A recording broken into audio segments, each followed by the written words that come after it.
Back to एनजीकॉन academy students. और work energy principle के बाद जो नेक्स्ट चीज आती है और जो काफी इंपॉर्टेंट है वो है हमारे पास फ्रिक्शन का टॉपिक। तो देख लेते हैं जरा फ्रिक्शन को। फ्रिक्शन स्टूडेंट्स एक ऐसा टॉपिक है जो कि डायरेक्टली हमारे कोर्स में मेंशन कहीं पे भी नहीं है। कहीं पे आप नहीं देखेंगे कि फ्रिक्शन का जिक्र आया हो, लेकिन यह हमारी ऑब्जर्वेशन है कि फ्रिक्शन का टॉपिक काफी बार आता है। ठीक है, डिफरेंट एमसीक्यूज में फ्रिक्शन का जिक्र किया जाता है। अच्छा जी, फ्रिक्शन क्या है? फ्रिक्शन है जी a force that opposes the motion of a body. ठीक है, फॉर एग्जाम्पल मैं कहता हूं कि एक गाड़ी है, वो आगे जाने की कोशिश कर रही है, तो फ्रिक्शन फोर्स उसके आगे जाने वाले मोशन को स्टॉप करेगी। एक बॉल है, उसे मैं ड्रॉप करता हूं, ठीक है, तो हवा की एयर रेजिस्टेंस इस केस में उसके मोशन को स्टॉप करेगी और हम कहेंगे कि ये एक फ्रिक्शनल फोर्स है।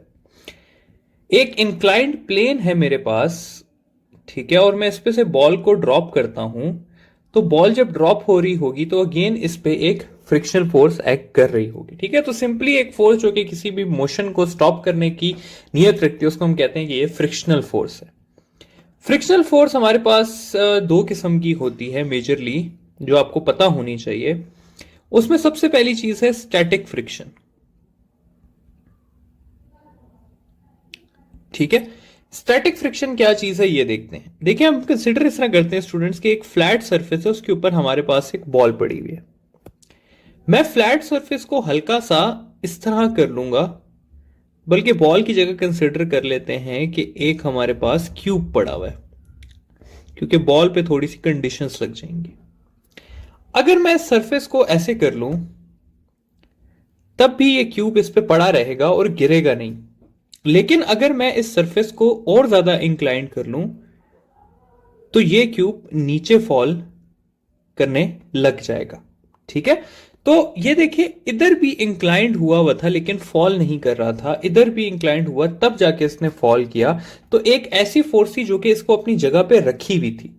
ठीक है, और एक खास इंक्लिनेशन के बाद वो खत्म हुई, तो इस चीज को हम कहते हैं स्टैटिक फ्रिक्शन। यानी कि जो फ्रिक्शन एक बॉडी को अपनी जगह से हिलने से रोके वो कहलाती है स्टैटिक फ्रिक्शन। दूसरी होती है हमारे पास काइनेटिक फ्रिक्शन। ठीक है, काइनेटिक फ्रिक्शन यही गाड़ी वाला केस है कि एक गाड़ी जो है वो आगे की तरफ जा रही है, तो उसके ऊपर जो रोड फ्रिक्शन एक्सर्ट कर रही होगी वो कहलाएगी काइनेटिक फ्रिक्शन। ठीक है, काइनेटिक फ्रिक्शन की हमारे पास जो इक्वेशन आती है काइनेटिक फ्रिक्शनल फोर्स की, वो आती है म्यू के एन। ठीक है, इसमें ये जो एफ है ये है मेरे पास फ्रिक्शनल फोर्स। ये जो म्यू के है हमारे पास, ये है मेरे पास कोएफिशिएंट ऑफ फ्रिक्शन, जो कि एक कांस्टेंट है। और ये जो n है ये है मेरे पास नॉर्मल फोर्स। और याद रखिएगा स्टूडेंट्स के नॉर्मल फोर्स और वेट जो है वो दोनों इक्वल होते हैं। तो अगर कहीं आपको नॉर्मल फोर्स ना दी हो और आपको वेट दिया हो तो आपको नॉर्मल फोर्स ऑटोमेटिकली पता होनी चाहिए। ठीक है, तो ये है मेरे पास काइनेटिक फ्रिक्शन की इक्वेशन। ठीक है, कि काइनेटिक फ्रिक्शनल फोर्स किसके इक्वल होती है। अब फ्रिक्शन को जनरल डिस्कस करने के बाद हम जरा देख लेते हैं वर्क डन बाय फ्रिक्शन। ठीक है, तो अपना नेक्स्ट टॉपिक डिस्कस करते हैं जो कि है वर्क डन बाय फ्रिक्शन।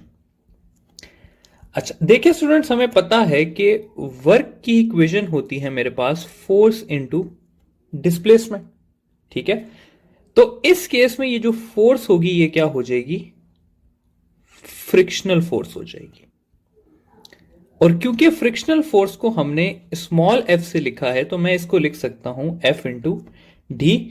और यहां पर ये जो एफ है ये इक्वल है म्यू के एन के, जैसा कि अभी हम ऑलरेडी पढ़ चुके हैं।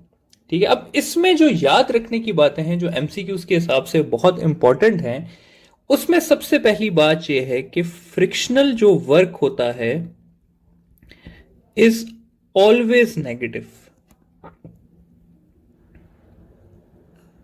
और ऑलवेज नेगेटिव क्यों होता है? क्योंकि इसमें जो फोर्स और डिस्प्लेसमेंट का एंगल होता है वो 180 डिग्री होता है। फॉर एग्जाम्पल, वही अपनी गाड़ी वाले सिनेरियो कंसिडर करते हैं कि गाड़ी जो है वो आगे की तरफ जा रही है, यानी कि उसकी डिस्प्लेसमेंट जो है वो इस तरफ है, तो उसकी जो फ्रिक्शनल फोर्स होगी वो इस तरफ होगी, और दोनों के बीच में एंगल कितना होगा? 180 डिग्री, और 180 डिग्री के लिए हमारे पास थीटा होता है -1। तो पहली चीज जो हमने पढ़ ली वो हमने पढ़ लिया कि work done by friction is always negative. ठीक है, यह बात आप लोगों ने हमेशा याद रखनी है कि फ्रिक्शन का वर्क किसी सूरत में पॉजिटिव नहीं होता। ठीक है, अगली जो चीज हमें आनी चाहिए जो काफी इंपॉर्टेंट है वो है हमारे इस टॉपिक की लास्ट चीज जो कि है work energy principal. Work energy principal with frictional work. ठीक है, फॉर एग्जाम्पल दो सिनेरियोस लेके चलते हैं जिससे आप लोगों को समझ आएगी। पहला सिनेरियो मैं इस तरह से कह देता हूं कि 100 joule of work is done on a car and it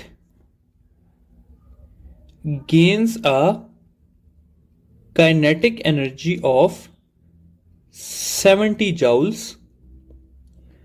How much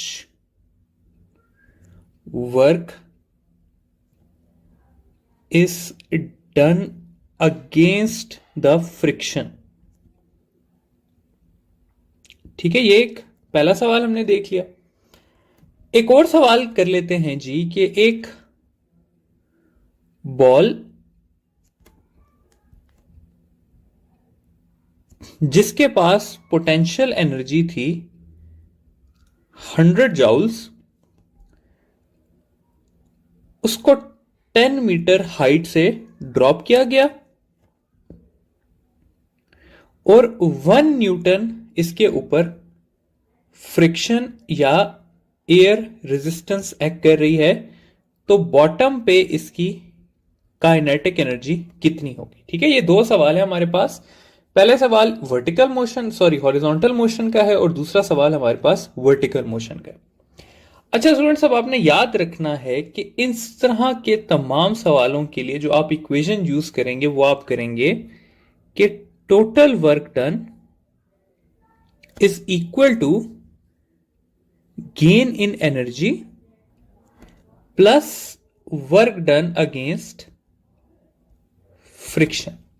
और यह याद रखना है कि यहां पर आपने माइनस साइन स्टूडेंट्स यूज नहीं करना। अच्छा, क्योंकि अगर आप लोगों ने माइनस साइन यूज किया तो आपके आंसर्स गलत आ जाएंगे। ये मैंने देखा है कि कुछ स्टूडेंट्स कहते हैं कि वर्क डन हमेशा नेगेटिव है, तो नेगेटिव स्टूडेंट्स असल में शो कर रहा है direction between force and displacement, उसकी मैग्नीट्यूड वाइज कोई सिग्निफिकेंस नहीं है। ठीक है, तो आपने इसमें वर्क डन अगेंस्ट फ्रिक्शन के साथ माइनस नहीं लगाना होता।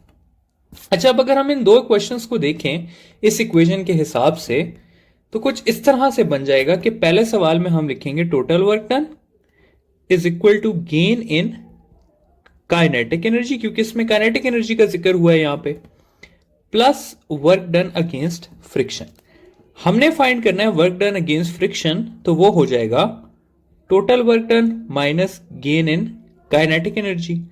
टोटल वर्क डन है हमारे पास 100 जूल और काइनेटिक एनर्जी है 70, तो इसका आंसर आ जाएगा 30 जूल्स।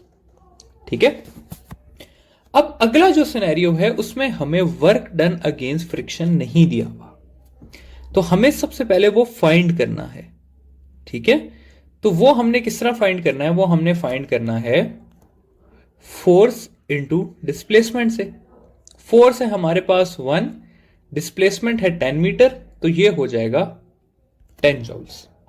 अब वही सारा सिनेरियो के total work done is equal to gain in energy plus work done against friction. यहां पे टोटल जो वर्क डन है वो इक्वल टू पोटेंशियल एनर्जी है, तो ये हो जाएगा potential energy is equal to gain in kinetic energy plus work done against friction.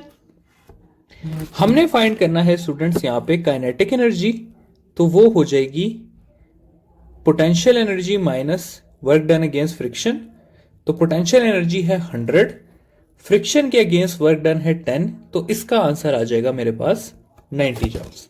कि नीचे आके बॉल की काइनेटिक एनर्जी कितनी होगी, 90 जूल्स होगी। तो आई होप कि ये चीज आपको समझ आ गई होगी कि किस तरह से हमने ये सब करना होता है।